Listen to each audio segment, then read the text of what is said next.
Hi everyone. Really nothing hugely new today, but I've just kind of been really stymied by the amount of dodginess and ducking and weaseling and all of that seems to go along with any kind of debate about feminism or any of feminism's sort of conceptual frameworks.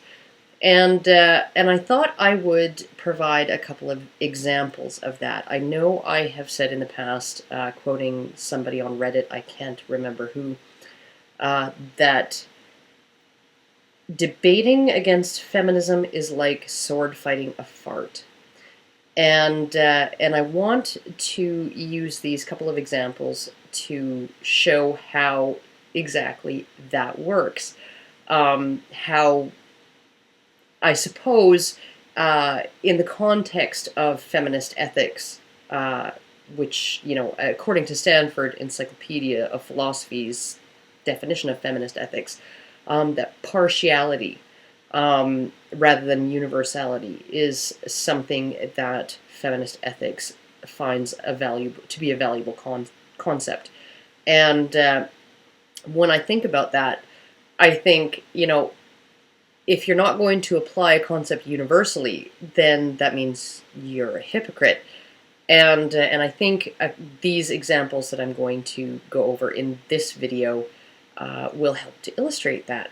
And the very first one is it's a private message that somebody sent me like ages and ages and ages ago, and I just went all the way back in my YouTube message box to find it. He sent it to me after I had uploaded the video, "I'm a Sexy Woman, so Stop Objectifying Me." And what he says is, "Hi, Girl Writes What. I watched your video, I'm a Sexy Woman, so Stop Objectifying Me. It was refreshing to hear an original take on this. As you mentioned, there are a lot of mental gymnastics involved, and there's one particular item that I found to be so odd and peculiar, and I wanted to share my thoughts with you. If one reads the feminist sites like Jezebel and so on, they all seem to agree that men's behavior is rarely, if ever, to be interpreted at face value. For about 95% plus of the things that men do, there's said to be some kind of subtext, lurking under the skin, some hidden power play, some veiled ideology, some implied threat, some kind of sociological con game, some hidden perversion, some suspicious motive, perhaps unconscious, some neurosis or misogynist baggage or insult or whatever. Anything but a plain reading of his words and actions. And sometimes they do not attack a given man based on anything bad that he has done, per se, but accuse him of having bad intentions or bad motives instead. In other words, a cigar in a man's hand is never just a cigar. Taking a man's words and behaviors at face value is just laughably naive behavior for these people. They claim to hate Freud, but they sure seem to love his tools. In fact, they pretty much regard all cultural artifacts as being open to similar interpretation, and sex is definitely in the mix somewhere. Cultural artifacts are all texts to be analyzed. Theater, books, commercials, body care products, business models, medical technology, men's appearances, everything. Except for a woman's choice of appearance. Suddenly now, they pivot. A woman's appearance is no longer a text to be analyzed. There's no deeper layer of meaning, no implications. A woman's makeup and clothing is not open to alternate interpretations. Absolutely nothing sexual about it. If the woman wears an abbreviated latex dress with stripper heels, it means she wants to wear it and doesn't want to be looked at, and there's nothing else implied. There can't even be an unintentional message being broadcast. Her cigar is a cigar. End of story. But a man's gaze is no innocent appreciative glance. He is psychologically attacking someone. He is roping a woman into his fantasies. That's when they pivot right back to their default position. His cigar is open to interpretation, and wouldn't you know it, he's got a big brown phallus in his mouth. So, to take the default stance that cultural artifacts are open to free interpretation and analysis for hidden subtexts, art, film, literature, TV advertisements, holidays, traditions, ceremonies, laws, cultural norms, and also claim that sex is a massive undercurrent throughout all of it, it is obtuse to suddenly halt and declare that a woman's own choice of clothing is off limits to this same sort of analysis, especially since they claim every aspect of men's appearance and behavior and words and gestures is open to free interpretation and judgment. Everything from social status, sexual orientation, political orientation, etc. And this kind of thing is totally compartmentalized, too. They believe that what you wear can definitely send political messages and impact other people's thoughts and behavior accordingly. But what you wear can't affect other people sexually, even unintentionally. This makes just about zero sense, and I know plenty of level-headed women who find this kind of thing to be deeply incomprehensible as well. In fact, I was showing my coworker the links you referenced, and she said, quote, "They're insane." Your opinion in this matter was worth listening to because you proposed a thoughtful explanation about it. Speaking of which, the line you read at Jezebel said, "Men do not have trouble being taken seriously." But the default position of Jezebel denizens seems to be that men are basically full of bullshit most of the time, and therefore they should not be taken seriously. It's as if these people are practically begging to be written off as lunatics. So, here we go.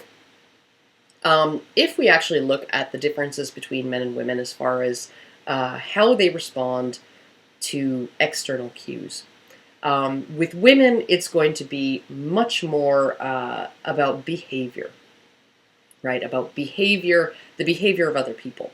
And with men, it's going to be much more about what they see, at least in the context of sex and sexuality. And this is definitely something that's supported by the fact that the sexual component of men's visual part of the brain is much, much bigger than that of women. And so when you look at it and you say that a man's behavior can make a woman feel uncomfortable sexually, and then you say that a woman's style of dress, how she presents herself visually, should not have any impact on a man's level of comfort or what he thinks about a woman, or how he feels about her, even just without even knowing her. This is absolutely ridiculous.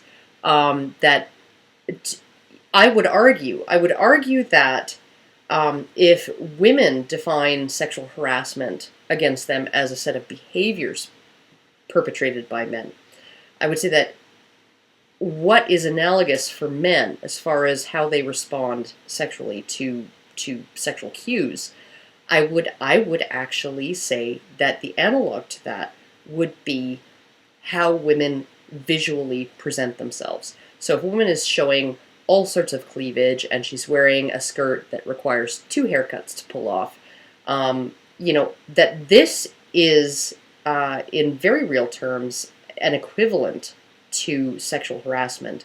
At least that's how it's going to be experienced by a lot of men. So, yeah, there you go. Okay, another example is a conversation that I recently participated in on Reddit, in the R Men's Rights subreddit. And it was a discussion of a feminist article on how a male feminist, how he believed that the derisive term man flu was actually misogynistic. And I have to just say that it took a lot of, honestly, the most simple explanation is usually, I would say at least 50% of the time, going to be the right one. And the most simple explanation of the term man flu would have to do with misandry and sexism against men and social and cultural expectations that society imposes on men, and that really misogyny has nothing to do with it. But There was a feminist who came onto the thread. I'm assuming that they're a feminist because they were defending feminism, and they said, "It seems I read the article in a different way to some people here. I thought the author was criticizing the term man flu, not using it to belittle men. I think that feminist women would be the women least likely to use the term man flu. Thirdly, as I understand it, the term patriarchy doesn't lay the blame at the feet of men. Rather, it refers to the idea that men are generally at an advantage over women due to unfortunate factors about our society." someone else replied, this has recently interested me. I agree with your statement insofar as that feminists often claim that patriarchy lays no blame at the feet of men. However, if patriarchy is a system that puts men in positions of authority and or power to the benefit of men, then it almost follows that blame actually lies solely at the feet of men by definition. I'm not sure about this yet, but it seems to me that there is yet another contradiction between what the definition of patriarchy says and what is often claimed here. The feminist replied, "I don't follow the logic in your third sentence. Feminists often make reference to women who have internalized misogyny, or patriarchy, thereby putting at least some of the blame for patriarchy on those women who perpetuate it." Now, here's where I jumped in. How can you blame women, even those with internalized misogyny, for society's ills when patriarchy is a system that strips them of power? Every single woman could be a patriarchy internalizer, but if men saw fit, they could craft an entirely different society. Blaming women for perpetuating a system in which they have no institutional power is like blaming a toddler for his mom and dad not having paid the rent. For women to be able to perpetuate patriarchy, women would need to have power. According to feminists, women don't have power. Those who oppose patriarchy are minnows among sharks, and those who perpetuate it are suffering Stockholm Syndrome. Women, even those who are complicit, are blameless. It is all men. The feminist replied, Deigning to reply to a troll. I hope this is the right decision. Patriarchy doesn't strip women of power, just some power. Complicit women are just as blameless as complicit men. That is, to some extent, blameless. And then he or she edited to add, I think it's interesting that you say girl writes what. Would the male equivalent be boy writes what? I suspect it would be man. There's just some language for you to think about. And then I quoted her comment, his or her comment about my username, and said, this is particularly ironic in the context of what will follow. Language is important according to feminists, so important that feminist advocacy has led to many words being altered in the cultural lexicon. Chairman to chair, policeman to police officer, fireman to firefighter, etc. The argument was that not only does gendering these words distance girls and women from seeing themselves in those roles, thereby discouraging them from seeking to be in those roles, it also unfairly associates authority, strength, and heroism with maleness. Such words are seen as perpetuating damaging stereotypes about women's proper place in the world and privileging men through language. Gendered language is just that important. So important that a little girl who dreams of being a firefighter might actually be dissuaded from pursuing that dream because the word fireman tells her she can't do it. Clearly, you also believe language is important since you're nitpicking a username and recommending I explore the implications of why I chose it. I chose it because I'm female and I write extremely graphic, frequently queer-themed erotica, and because girl sounded snappier than woman, if you want to know. If you want to nitpick someone else for making an identical choice, head over to remittanceGirl.com and pester her too. While you're there, read some of her stories. They're awesome, deep, and deliciously explicit. And here I want to recommend to anybody who enjoys written erotica, who is not put off by queer-themed, bisexual, anything like that, to go and have a look at Remittance Girl's website because her stories are extremely psychologically deep and awesome and just beautiful. Beautifully, beautifully written. Moving on. Carrying on. Yet these same feminists, you know, the ones who feel gendered language is so influential it actually keeps women in their place, decided to name the primary social force that relentlessly oppresses people, the source of all inequality, the force to blame for war, rape, poverty, etc., after men, and the benevolent force for justice that aims to dismantle all of that oppression after women. Huh. More than that, feminists claim to value the subjective experiences and feelings of individuals and groups. Just yesterday at Feministing, Melissa Harris Perry's list of do's and don'ts for feminist allies was presented, which included 1. Don't demand that those you are supporting produce proof of the inequality they are working to resist. 2. Do recognize that the shield of your privilege may blind you to the experience of others of injustice. If feminists were to apply an approach that is in any way universal, translation, not hypocritical, they would accept that men feel blamed by the feminist concept of the patriarchy, and that women's non-accountability for society's ills is implied in the gendered name of this social system. That the gendering of these two words, patriarchy and feminism, leads people, not just men, to see men as oppressive and women as benevolent.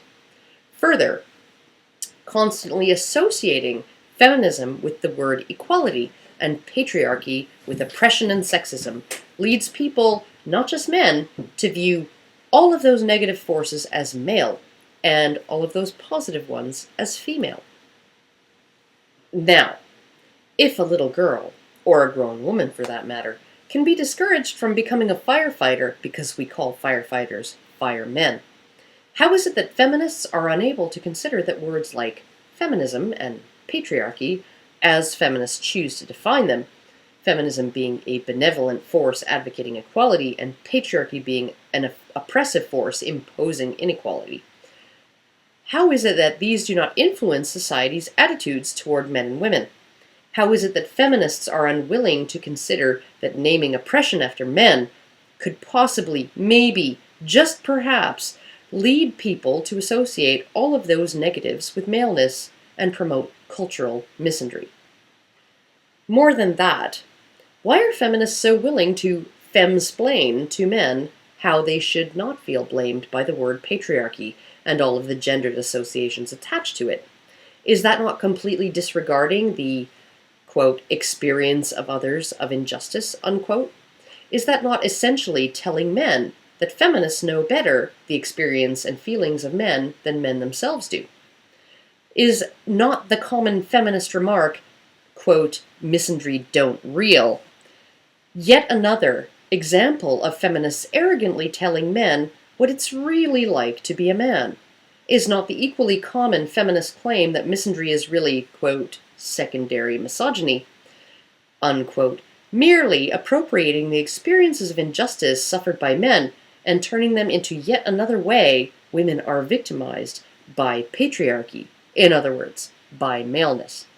That men's mere voicing of the injustices they suffer and giving them a name they feel is applicable is another way men oppress women. So you tell me, is feminism sexist or hypocritical, or both? There's just some language you can think about. Now, that was the last I saw of that feminist. This comment that I left, let me look. It was left 1 day ago, and no response as yet. However, someone else, I don't even recognize this person, so I don't think that they're a regular commenter on our men's rights, but they said, the fact that feminist theory seems to be full of so much readily identified hypocrisy definitely makes the hypothesis that it has always been projection seem like a convincing one. On top of your listed points, we get other gems such as rape culture, where the rape of women is culturally encouraged, even though the rape of women is culturally considered worse than murder, but the rape of males is actively ignored, belittled, and, well, encouraged. Privilege prevents a person from seeing it, and that's why men don't see their privilege. But when did we ever stop to ask if women are privileged? Or did we just assume they didn't have any because they didn't see any? Wait. Or the blatant men hit women to assert their dominance over them, but women hit men to fight against oppression. Well, not that I think men necessarily commit domestic violence because they're oppressed vis-a-vis the projection analysis hypothesis, but I can definitely see some being backed into a corner and seeing it as the only way to regain any control over their own lives. If a feminist were to ever demonstrate actual scientific justification for feminist theory, not academic, scientific, i.e., actual attempts to discern how well feminist theory actually makes predictions about reality, I'd be shocked. To which I replied, ages ago I was involved in a discussion on our Ask Feminists that asked something along the lines of, is there such a thing as female privilege? I argued strongly in favor of the idea that there is. A feminist literally disavowed the entire concept because she'd never seen how she benefits from being a woman. She seemed oblivious to the contradiction of claiming a phenomenon feminists insist is invisible to those to whom it applies didn't apply to her because she couldn't see it. I don't know how these people function. Yet another person said, But no, my brain. Why you no use frontal lobe? Eugenics seems like a better idea every day. And now I'm just going to play a little bit of the latest video by a fairly recent YouTuber named Razorblade Candy, who I just subscribed to today. And I would recommend his 8 or so videos for anybody to watch. But this really exemplifies what I think is largely going on when it comes to stuff like this. Lead on, McDuff. Calling someone a slut has really serious implications. It's something that's used not just to insult women, but to devalue them as well. So if a woman is seen as a total slut, then it's okay to pester her for sex, to sexually assault her, to harass her, to rape her. After all, she's just a stupid slut who was asking for it, right?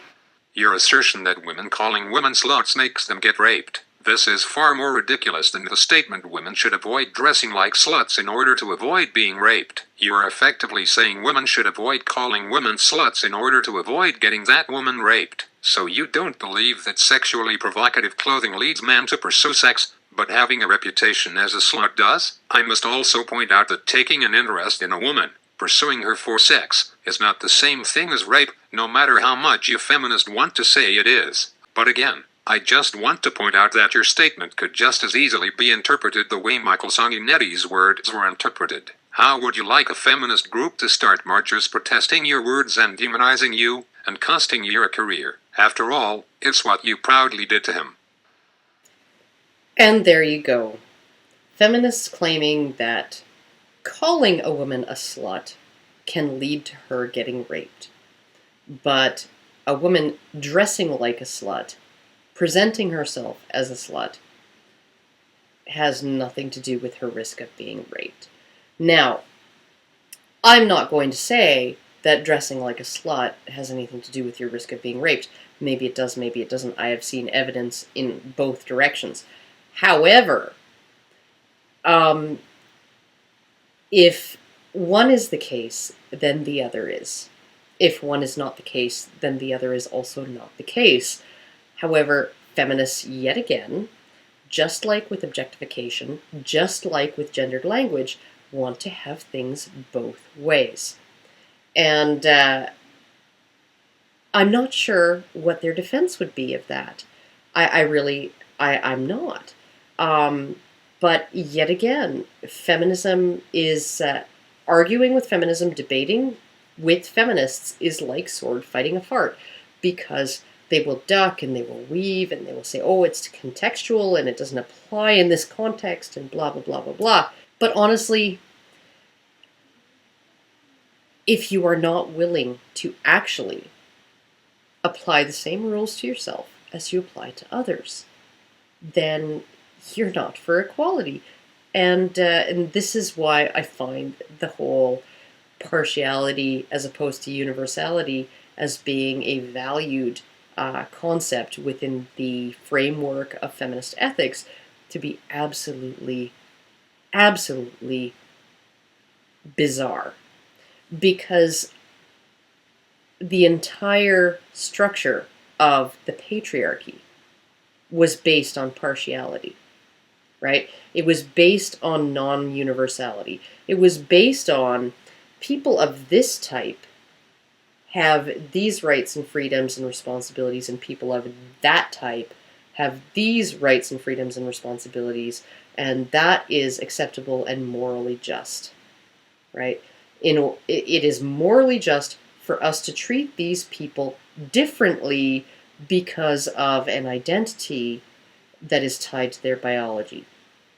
And I find it absolutely fucking insane that feminist ethics value partiality over universality. That they think universality is actually a patriarchal concept. When it comes to gender, universality had nothing to do with patriarchy. So, there you go. Bitches be crazy, yo. And I guess that's all I gotta say for now, because, yeah. But, I'm sorry, this video was kind of a rehash of a bunch of different things, but I really wanted to, I really had the urge to do a video where feminist hypocrisy was called out and, explored and examined, and just happened to be way on the surface of everything. And so, yeah.